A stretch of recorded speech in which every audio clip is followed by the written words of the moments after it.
बच्चों कैसे हो आप लोग। आई होप कि आप लोगों ने लास्ट वीडियो लेक्चर देख लिया था। उसमें हम लोगों ने 1 to 15 तक से क्वेश्चन करवा लिए थे, ठीक है। 16, 17, 18 बाकी वो कर रहे थे। तो मैंने यहाँ पे 16 नंबर का क्वेश्चन दे रखा है। So that the point A 1 2 7 3 2 6 3 and C 3 10 -1 are collinear। हमें क्या बताना है कि ये तीनों तीन पॉइंट कोलिनियर है। अब ये कोलिनियर के मतलब कोलिनियर मतलब क्या हो जाएगा, तीनों तीन पॉइंट एक लाइन पर लाइज कर रहे हैं ऐसा दिखाना है। अब ये बच्चों हम लोगों ने 11th साल में प्रूव करके रखा था। कैसे कि भाई दो रिस्पेक्टिव पॉइंट जो है हमारे पास ए बी या फिर बी सी और या फिर ए सी, उनके बीच का डिस्टेंस निकाल लो। क्या निकाल लो? डिस्टेंस। और कोई एक डिस्टेंस बाकी के दो के डिस्टेंस के एडिशन के इक्वल हो जाए तो हम बोल सकते हैं तीनों पॉइंट क्या हो जाएंगे, कोलिनियर। ठीक है, ओके। अब यहाँ पे हम लोग पढ़ रहे हैं वेक्टर। तो वेक्टर में ये तीन पॉइंट को कोलिनियर किस तरह से लिखा होगा, ये थोड़ा सा क्वेश्चन हो जाता है। ठीक है, तो मान लो हम लोग 11th स्टैंडर्ड की मेथड फॉलो करें कि भाई तीन पॉइंट है तो उनके बीच में respectively A B B C और ए सी का डिस्टेंस निकाल दो, तो भी हम लोग कोलिनियर प्रूव कर सकते हैं, राइट। वेक्टर का यूज करके कैसे, कि मान लो हम लोगों ने ए बी वेक्टर बना लिया, बी सी वेक्टर बना लिया और ए सी वेक्टर बना लिया। क्या बना लिया? A B vector, B C vector और ए सी वेक्टर। ठीक है, अब ये तीनों तीन का इंडिविजुअल का मैग्नीट्यूड निकाल सकते हैं, राइट। अब मैग्नीट्यूड निकालना मतलब क्या हो जाएगी, ए बी की लाइन मिल जाएगी, बी सी की लाइन मिल जाएगी और ए सी की लाइन मिल जाएगी। ठीक है, तो वहां से हमें पता चल सकता है कि कौन सी लाइन बड़ी है और वो बाकी दो के एडिशन जितनी आती है नहीं आती, जो आती होगी तो हम क्या बोल सकते हैं, कोलिनियर। तो ये एक तरीका हो गया, राइट। दूसरा तरीका क्या बोल सकते हो कि मान लो यहाँ पे जो वेक्टर निकाल रहे हैं ए बी बी सी और ए सी, वो हमारे कोलिनियरिटी वाली जो कंडीशन थी कौन सी, A vector A equal to plus और माइनस लैम्डा बी वेक्टर, तो उसको सेटिस्फाई करता हो तो हम बोल सकते हैं ये दोनों तीनों ही पॉइंट जो है वो क्या बन जाएंगे, हमारे कोलिनियर। मतलब इसको सॉल्व करने का हमारे पास अभी के लिए दो तरीके हैं। ठीक है, तो मैं पहला तरीका यूज करता हूं और सॉल्व करने की ट्राई करते हैं। ठीक है, तो भाई हमारे पास यहाँ पे तीनों तीन पॉइंट दे रखे हैं। अब तीनों तीन पॉइंट का हम लोग क्या निकालने वाले हैं, respectively A B vector, B C vector और ए सी वेक्टर। ठीक है, तो पहले तो क्या निकालना होगा, एक कोऑर्डिनेट फॉर्म को हम लोग को वेक्टर फॉर्म में कन्वर्ट करना होगा। मतलब फॉर पॉइंट ए हमें क्या निकालना होगा, पोजीशन वेक्टर। तो पोजीशन वेक्टर क्या हो जाएगा, OA vector is equal to क्या हो जाएगा, I कैप 2j कैप और 7k कैप। वैसे ही सेम एज 4 पॉइंट B कौन सा है, B 2 6 एंड 3। तो क्या निकालूंगा, OB वेक्टर, वो क्या आ जाएगा 2i cap 6j cap and 3k cap. ठीक है, and now for point C कौन सा है, 3 10 -1, तो उसके लिए उसी वेक्टर क्या आ जाएगा, position vector 3i cap plus 10j cap and -k cap. ठीक है, तो यहाँ पे हमारे पास तीनों तीन पॉइंट के रिस्पेक्टिवली पोजीशन वेक्टर आ गए। तो अब हम लोग यहाँ पे A B vector, B C vector, A C vector निकाल सकते हैं। तो निकाल लें। Now for A B vector, A B vector के लिए कैसा होगा फॉर्मूला हमारे पास, जो टर्मिनल पॉइंट है उसका पोजीशन वेक्टर माइनस जो इनिशियल पॉइंट है उसका position vector, that means what, OB vector minus OA vector. तो यहां से मैं ओबी और ओए को डायरेक्टली माइनस कर देता हूं। ठीक है, वो तो समझ में आ जाएगा। 2i में से i निकल जाएगा तो क्या हो जाएगा, i कैप, ये 6j में से 2j जाएगा तो 4k कैप 4j कैप। ठीक है, क्या हो जाएगा 4j कैप और 3 में से 7 जाएगा तो क्या हो जाएगा -4k कैप। तो ये क्या बन गया हमारे पास, ए बी वेक्टर। ठीक है, सेम एज बीसी वेक्टर की बात करूं तो बीसी वेक्टर के लिए फॉर्मूला क्या बन जाएगा, ओसी वेक्टर माइनस ओबी वेक्टर।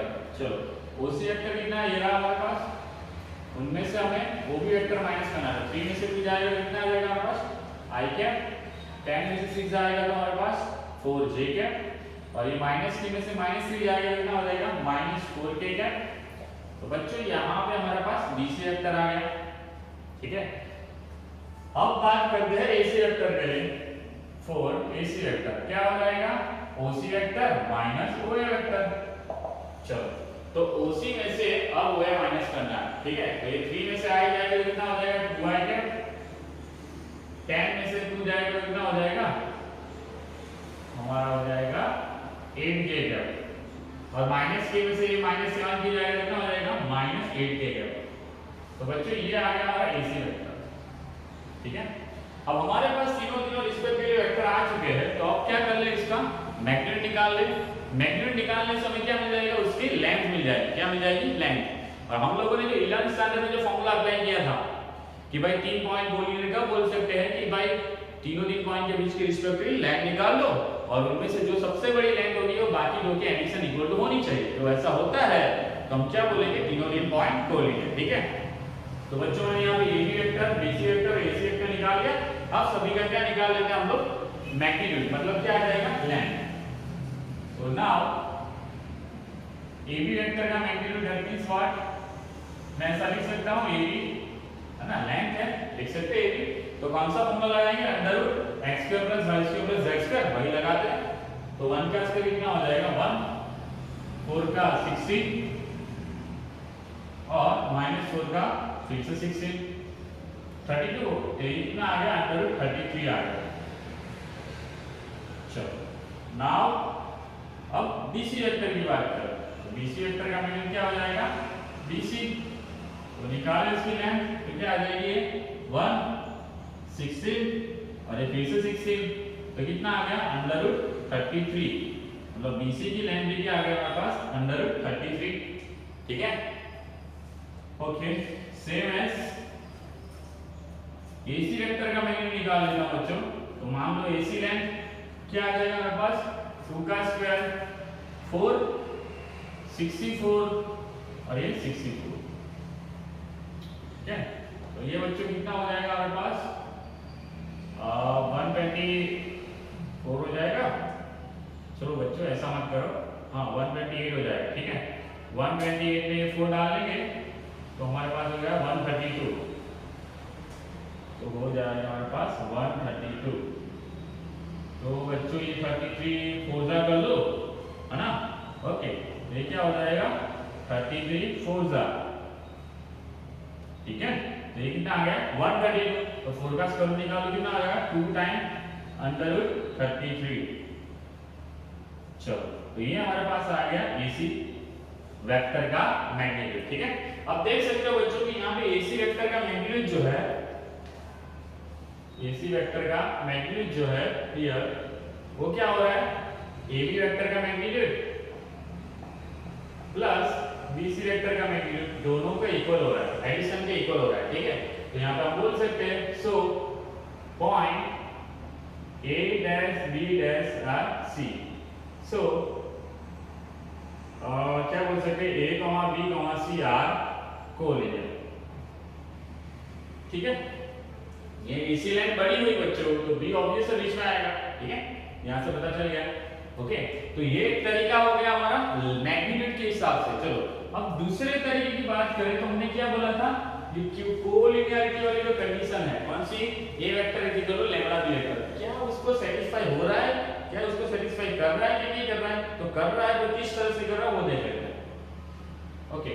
तो यहाँ पे हम ध्यान से देखें तो AC वेक्टर देख लो बच्चों, AC वेक्टर 2i के aj के और -8k है, और दोनों AB और BC की बात करें तो यहाँ पे क्या हो रहा है, देखो बच्चों AC वेक्टर इज इक्वल हमारे पास क्या है 2i कैप, aj कैप और -8k कैप, इनमें से दो कॉमन निकाल लो तो i कैप, है ना, और ये क्या हो जाएगा 4j कैप और ये -4k कैप। तो बच्चों यहाँ पे 2 टाइम ये कौन सा वेक्टर आ रहा है बच्चों, AB वेक्टर, और similarly as it is BC vector. तो हम लोग यहाँ पे लिख सकते हैं AC vector is equal to 2 time of AB vector and AC vector is equal to 2 time of BC vector. तो यहाँ से पता चल रहा है कि AC AB के साथ कोलिनियर है और AC BC के साथ कोलिनियर है, तो अल्टीमेटली क्या हो जाएगा AB वेक्टर, BC वेक्टर और AC वेक्टर क्या हो जाएंगे कोलिनियर वेक्टर, यस और नो। अब कोलिनियर हो गए AC vector, AB vector and AC vector are, sorry यहाँ BC आ जाएगा, BC वेक्टर आर कोलिनियर, ठीक है। अब बच्चों देखो AC जो है AB के साथ कोलिनियर है, AC जो है यहाँ BC के साथ कोलिनियर, मतलब सबसे बड़ा वेक्टर कौन सा हो जाएगा AC। तो यहाँ पे हम बोल सकते हैं A dash B dash C, so A, B, C are collinear. ठीक है, तो ये दूसरे मेथड हो गए। ठीक है, तो एक तो यहाँ पे हम लोगों ने मैग्नीट्यूड मतलब लेंथ लेके प्रूव किया जो 11 का फॉर्मूला था, 11 की मेथड थी, और यहाँ पे हमारे पास जो था कोलिनियरिटी ऑफ वेक्टर के लिए फॉर्मूला कौन सा, A vector equal to plus और माइनस लैम्डा B वेक्टर, उसका यूज करके मैंने यहाँ पे कर दिया। ठीक है, आई होप बच्चों ये क्वेश्चन नंबर 16 आपको पूरी तरह से समझ में आ गया होगा। ठीक है, अब चलते हैं क्वेश्चन नंबर 17 के ऊपर। तो बच्चों क्वेश्चन नंबर 17 क्या कह रहा है देख लेते हैं उसके बारे में भी। So that the vector this and this form the vertices of right angle triangle। वो तो हमें यहाँ पे क्या बताना है कि ये तीनों जो vertices है वो राइट एंगल ट्रायंगल फॉर्म कर रहे हैं। ठीक है, कौन सा ट्रायंगल फॉर्म कर रहे हैं, राइट एंगल ट्रायंगल। अब बच्चों राइट एंगल ट्रायंगल को हमें दिखाना हो तो किस तरह से दिखाएंगे वेक्टर में, थोड़ा सा हम लोग दिमाग अप्लाई करते हैं तो हम बोल सकते हैं कि सर अभी जैसे मैग्नीट्यूड निकाल के कोलिनियर बताया था वैसे ही अभी हम लोग फिर से क्या मैग्नीट्यूड निकाल के हम लोग पाइथागोरस सेटिस्फाई कर रहा हो ये तीनों दिन वेक्टर, तो हम बोल पाएंगे ये तीनों दिन वेक्टर क्या फॉर्म कर रहे हैं, राइट एंगल ट्रायंगल। समझ में आ रहा है कुछ? ओके, तो ये सबसे इजी और फास्टेस्ट तरीका होगा प्रूव करने का। ठीक है, तो कर लेते हैं इसको। तो बच्चों यहाँ पे जो है वर्टाइसिस और जो वेक्टर है वो सीधे वर्टाइसिस के वेक्टर दे रखे हैं। किसके वेक्टर दे रखे हैं, वर्टाइसिस के। ठीक है, मतलब क्या हो गया, मान लो हमारे पास ये पॉइंट है P, पॉइंट और ये ले लो। ठीक है, ये रहा ट्रायंगल ले लेता हूँ ना, ये राइट एंगल ट्रायंगल प्रूव करना है इसलिए मैं राइट एंगल ट्रायंगल ले रहा हूँ। अब यहाँ पे पॉइंट कैसे भी हो सकते हैं, राइट, तो यहाँ पे पॉइंट A, ये B और ये C। ठीक है, तो इसके वेक्टर दे रखे हमने, क्या बोला है, so that vector this and this form the vector vertices of right angle triangle. ठीक है, मतलब ये जो वेक्टर मान लो AB vector, OB vector, sorry कौन सा वेक्टर, OB वेक्टर, और ये OA वेक्टर और ये OC वेक्टर, ये तीनों वेक्टर जो है वो क्या फॉर्म कर रहे हैं, एक राइट एंगल ट्रायंगल फॉर्म कर रहे हैं। कैसे, क्या बोला है, so that the vector this and this form the vertices तो पहले क्या फॉर्म कर रहे हैं, vertices of right angle triangle. मतलब ये जो तीनों वेक्टर जो आपको दे रखे हैं वो सभी तीनों वेक्टर किसके हैं, आपके जो वर्टाइसिस है उसके पोजीशन वेक्टर है। क्या है बच्चों, पोजीशन वेक्टर। यहाँ पे कि तीनों जो पॉइंट है A B C उसके यहाँ पे ये पोजीशन वेक्टर दे रखे हैं। क्या दे रखे हैं, पोजीशन वेक्टर। ठीक है, तो भाई हमारे पास मान लो पॉइंट A के लिए OA वेक्टर क्या हो जाएगा, कोई भी रैंडमली ले लो। ठीक है, OA वेक्टर में लेता हूँ मान लो 2i cap minus a cap plus k cap, और पॉइंट B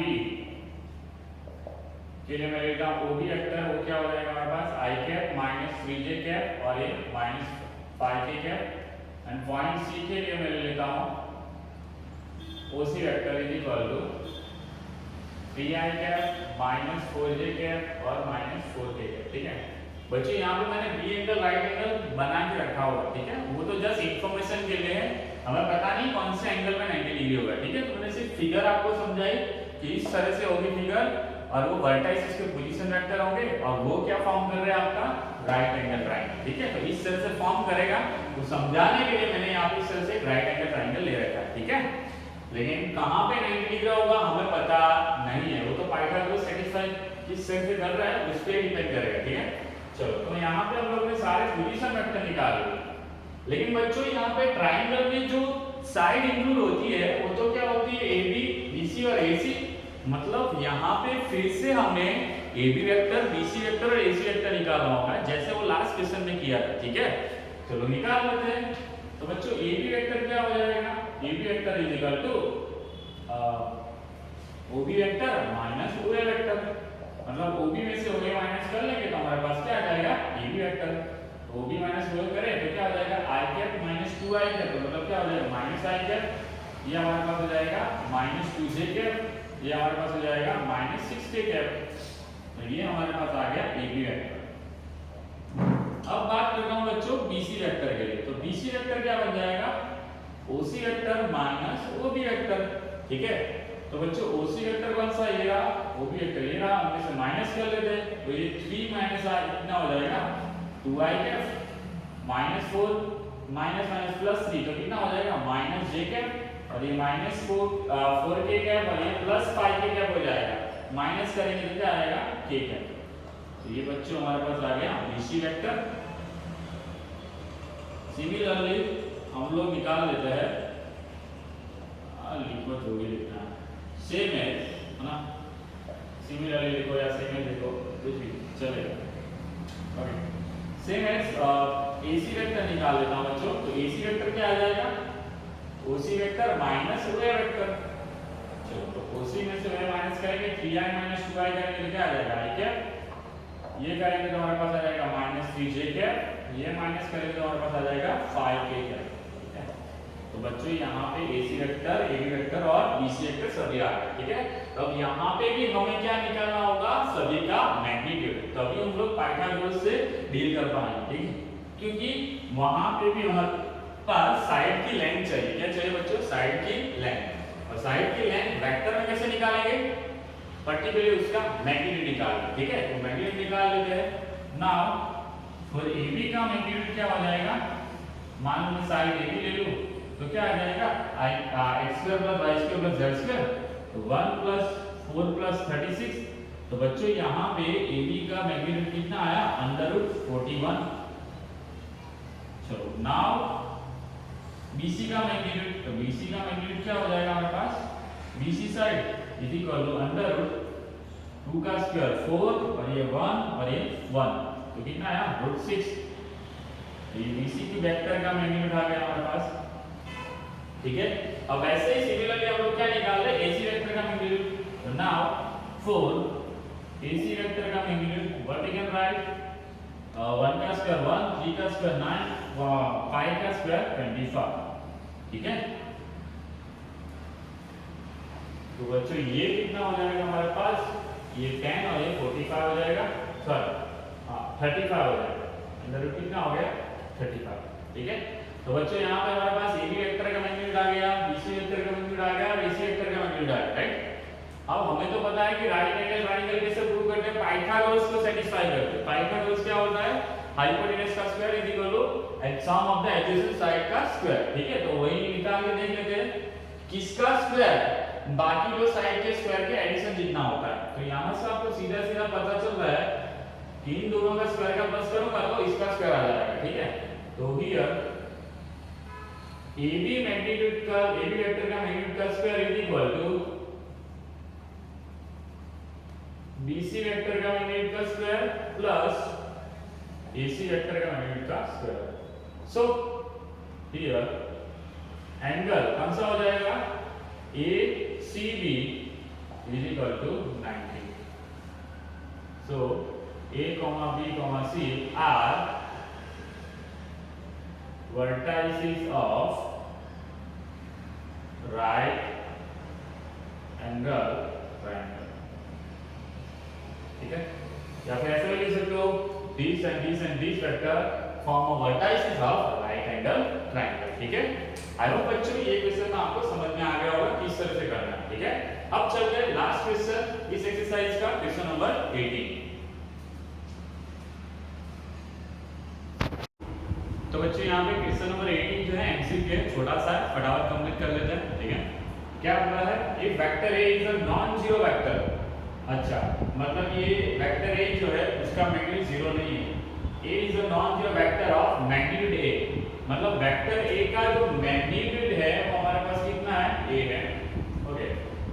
एंड लैम्डा और नॉन जीरो स्केलर, मतलब कोई लैम्डा नॉन जीरो स्केलर वो जीरो नहीं है, that means lambda is not equal to 0. Then lambda A vector is a unit vector if, okay, lambda into A vector unit vector आ रहा है, मतलब क्या हो जाएगा, lambda A vector का जो मैग्नीट्यूड निकालूंगा वो क्या बन जाएगा हमारे पास 1, lambda into A vector का मैग्नीट्यूड निकालूंगा क्या बन जाएगा हमारे पास 1। तो बच्चों यहाँ पे क्या बोल रहा है कि क्या फॉलो करेगा, कि lambda is equal to 1 follow करेगा ये A vector lambda is equal -1 होगा कि A is equal magnitude of lambda होगा या फिर A is equal 1 upon lambda का मैग्नीट्यूड होगा, ठीक है। तो बच्चों यहाँ पे हम लोग लिख सकते हैं लैम्डा मॉड्यूलस के अंदर लैम्डा और वेक्टर ए का मैग्नीट्यूड, ठीक है, अलग अलग मैग्नीट्यूड दे दिया है। अब बच्चों वेक्टर ए का मैग्नीट्यूड हमारे पास कितना है, ए है, तो modulus of lambda into A is equal to 1, ठीक है। तो यहाँ से हमारे पास एक रिजल्ट आ रहा है यही डी वाला, कौन सा, कि A is equal to 1 upon magnitude of lambda, ठीक है। ये बहुत ही आसान सा बक्कू सा क्वेश्चन है, क्या बोला था, लैम्डा इनटू ए वेक्टर इनटू वेक्टर होगा तो कौन सी कंडीशन होगी, तो हमारे पास यहाँ पे मैंने लैम्डा इनटू वेक्टर का मैग्नीट्यूड 1 ले लिया, तो हमारे पास इस तरह से कैलकुलेट करके ये कंडीशन आई, ठीक है। आई होप बच्चों कि यहाँ तक हमारा आपको समझ में आ गया होगा, ठीक है। इस वीडियो लेक्चर में हम लोगों ने 16, 17 और 18 क्वेश्चन कवर कर चुके हैं, ठीक है। तो अब बच्चों बहुत ही इंपॉर्टेंट टॉपिक आने वाला है, that is called cross product, और वो बच्चों थोड़ा ज्यादा टाइम ले लेगा, तो इसीलिए ये वीडियो लेक्चर को यहाँ पे खत्म करते हैं। नेक्स्ट वीडियो लेक्चर में हम लोग डिस्कशन करेंगे क्रॉस प्रोडक्ट, ठीक है। बहुत ही इंपॉर्टेंट टॉपिक है, मिलते हैं नेक्स्ट वीडियो लेक्चर में। Thank you very much.